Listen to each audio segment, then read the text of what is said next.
Huwag nyo ispoilin ng mga bata para matibay yung loob.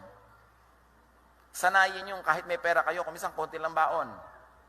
Hindi laging lahat ng gusto nilang latest gadgets, binibigay nyo. Dahil maraming kabigo ang naghihintay sa kanila, kailangan nyo silang pag-practicein.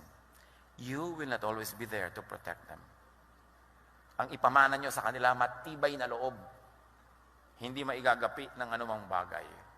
Ecclesiastes 3:1. Ang lahat sa mundong ito ay may kanya-kanyang panahon, may kanya-kanyang oras. So oras ng kabiguan, di mabigo. Oras ng masaya, magsaya. Just survive the day, the hour, the minute. At pag hirap na kayo, ito sabihin nyo, this too will pass. Walang permanent, lalo hirap. Umaalis din yan. Just survive the day so that when God distributes new blessings tomorrow, you are alive and you are there to receive it. Importante you survive. Huwag kayong bibigay. Pag natumba, bumangon. Pag hindi makabangon, gumapang. Huwag kayong titigil. And in healing, time is our friend.